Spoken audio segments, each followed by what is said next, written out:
নমস্কাৰ মই দিব্য আত্ৰেয় কিতাপ পঢ়াৰ এক আদৰ্শ দেখুৱালে লখিমপুৰৰ এজন যুৱকে মাংসৰ ব্যৱসায়ৰে কণ কণ শিশুৰ বাবে স্থাপন কৰিলে পুথিভঁৰাল লখিমপুৰ জিলাৰ বিহপুৰীয়াৰ সমীপৰ চামগুৰি গাঁৱৰ এজন যুৱক দীপক বৰুৱাই কিতাপ পঢ়াৰ এক নিদৰ্শন দেখুৱাই অঞ্চলটোৰ সকলোৰে সমাদৰ লাভ কৰিছে দীপক সমগ্ৰ অঞ্চলটোত জনপ্ৰিয় দীপুদা হিচাপে কৰ্মসূত্ৰে বহিৰাজ্যত কাম কৰি আছিল দীপুৱে লকডাউনত ঘৰলৈ ঘূৰি আহি স্বাৱলম্বিতাৰ পথ হিচাপে ব্ৰইলাৰ কয়লাৰ মাংসৰ ব্যৱসায় কৰিবলৈ আৰম্ভ কৰিছিল দীপুৱে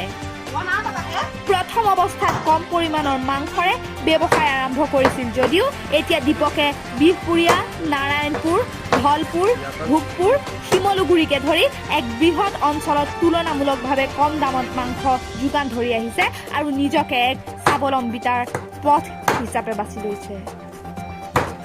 মাংস ব্যৱসায়ৰ পৰা সামান্য এটা অংশ সুকীয়াকৈ জমা কৰি এতিয়া দীপকে নিজে ঘৰৰ ওচৰতে এটা পুথিভঁৰাল স্থাপন কৰিবলৈ সক্ষম হৈছে এতিয়া এই পুথিভঁৰাললৈ গাঁৱৰ কণ কণ শিশুসকলে বিয়লি দৈনিক কিতাপ অধ্যয়ন কৰিবলৈ আহে মাংস ব্যৱসায়ৰ পৰা পোৱা টকাৰে অঞ্চলটোত অভাৱ হৈ থকা এটা পুথিভঁৰাল স্থাপন কৰি সমগ্ৰ অঞ্চলবাসীৰ দৃষ্টি আকৰ্ষণ কৰিবলৈ সক্ষম হোৱাৰ লগতে সকলোৰে পৰা প্ৰশংসা বুটলিবলৈ মানে উপাৰ্জন কৰোঁ মোৰ সেয়া কৰ্ম নাৰায়ণপুৰৰ পৰা জয়ন্ত কুমাৰ হাজৰিকাৰ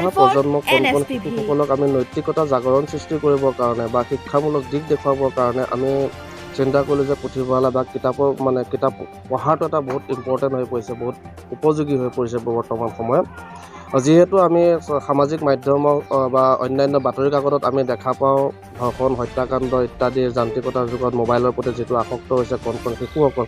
সেই সকলোবোৰ দূৰ কৰিবৰ কাৰণে আমি কি কৰিছোঁ পুথিভঁৰাল এভাগ আমি স্থাপন কৰিছোঁ যাতে সেই কণ কণ শিশুসকলে কিতাপৰ প্ৰতি এটা আকৃষ্ট মনোভাৱ লয় আৰু তাৰে খোজ হিচাপে আমি পুথিভঁৰাল এভাগ স্থাপন কৰিছোঁ ৰাইজৰ মাজত বা সমগ্ৰ অসমত চুকে কোণে যাতে প্ৰত্যেকটো অঞ্চলত একোটা পুথিভঁৰাল স্থাপন হওক তাৰ উদ্দেশ্য লৈ পিনে আমি খোজ এটা পেলাইছোঁ আৰু বিশেষকৈ আমাৰ যিসকল মিচিং আমাৰ বৰ্তমান গাঁৱত জনজাতীয় লোকসকল আছে সেই লোকসকল একত্ৰিত হৈ পিনে আমি একগোট হৈ পিনে ধৰক আলোচনাৰ মাধ্যমেৰে আমি সকলোৱে সহায় সহযোগিতাৰ ওপৰত ভিত্তি কৰি পিনে পুথিভঁৰাল বা নিৰ্মাণৰ ক্ষেত্ৰত চিন্তা কৰিলোঁ আৰু বিভিন্ন ৰাইজৰ দান অনুদানৰ মাজেৰে বিভিন্ন ধৰণৰ কিতাপ আমাৰ মাজত আছে আৰু বুক চেপ দিয়াৰ কথা বিভিন্নজনে আমাক কৈ থৈ গৈছে প্ৰতিশ্ৰুতি দি গৈছে আৰু তেনেকৈ আমি আগুৱাই যোৱাৰ ক্ষেত্ৰত অলপ সাহস পাইছোঁ হয় মই নাহৰলগুণত কৰ্মৰত আছিলোঁ প্ৰাইভেট কোম্পানীত কাম কৰি আছিলোঁ লকডাউন হোৱাৰ কাৰণে আমাৰ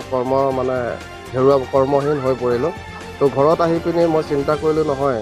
মনত এটা পোক জাগিলে যে আমি বাহিৰত থকা ল'ৰাখিনিয়ে যদি আমি ঘৰৰ পদূলিৰ পৰাই যদি আমি কিবা এটা কৰ্মমুখী হওঁ তেতিয়া আমাৰ বজাৰখন আমি দখল কৰিব লাগিব সেই উদ্দেশ্যে মই এটা গ্ৰুপ জন্ম দিলোঁ অসমীয়াগিৰি কৰ্ম এক জাগৰণ নামাকৰণে সেই গ্ৰুপৰ বেনাৰত মই নিজে আৰম্ভ কৰিলোঁ ব্ৰইলাৰ কটা কাম আৰু সেই ব্ৰইলাৰ কাটিয়ে বৰ্তমান মই নিজৰ জীৱিকা উপাৰ্জন কৰিছোঁ নিজে স্বাৱলম্বী হৈ আছোঁ আৰু মোৰ এটাই মেছেজ সমাজৰ প্ৰতি উঠি অহা নৱপ্ৰজন্মৰ প্ৰতি নিবনুৱা যুৱক যুৱতীসকলক প্ৰত্যেকেই নিজৰ পদূলিৰ পৰা নিজৰ ঘৰৰ পদূলিৰ পৰা নিজে কৰ্ম কৰক 10-12জন ল'ৰা যুৱক একগোট হৈ পিনি এখন সৰু বজাৰ বহাওক তাৰ পৰা আমি আমাৰ বজাৰ আমাৰ পথাৰ আমি দখল কৰিব পাৰিম এনেদৰে মই চিন্তা কৰিলোঁ আৰু আজি বৰ্তমান সময়ত সেয়া কৰি গৈ আছোঁ